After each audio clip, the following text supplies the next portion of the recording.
Kim Jong-un is once again trying to drive a wedge between President Trump and a key U.S. ally. We're going to have the latest on North Korea's latest provocation right after a quick break. Let's get the latest from CNN's Brian Todd. Brian, what is Kim Jong-un up to? Wolf, tonight the dictator is moving very aggressively, fine-tuning his short-range missiles for quick strike capability against the U.S. and South Korean forces. And he's using those missiles as a diplomatic sledgehammer to get what he wants from the U.S. and its allies.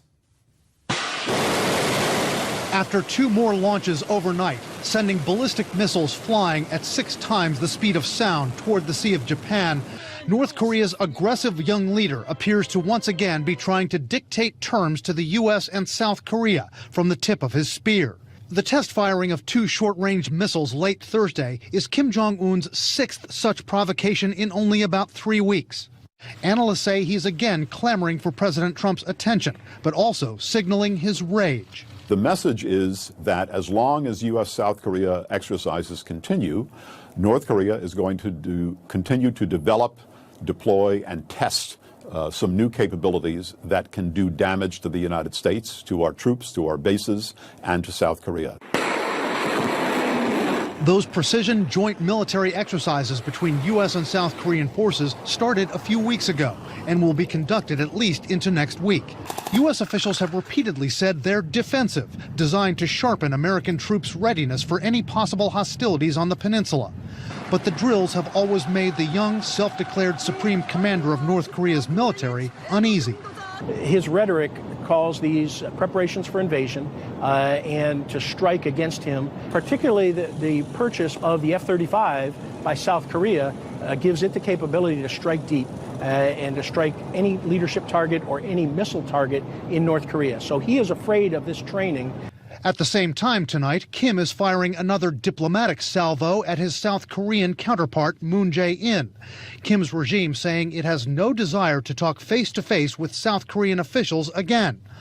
This comes as President Trump, according to sources in the administration, has soured on Moon, believing he hasn't done enough to rein in North Korea's aggression. Some observers believe Moon's getting a bad rap. It was Moon, after all, who spurred a lot of momentum for the peace process early on, hosting Kim Jong-un's sister at the Winter Olympics and having an aide hand-deliver Kim's first request for a summit to President Trump.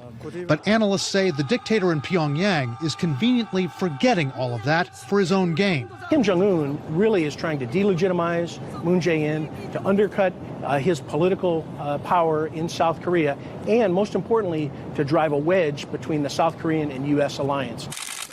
Tonight, veteran diplomats are warning the president of the dangers of investing too much in his personal one-on-one relationship with a dictator who they believe wants to keep his nuclear weapons. Indeed, he does not intend to denuclearize. So one of the central dangers is the danger of what I call self-delusion, that the president may convince himself that something is happening that is not really happening.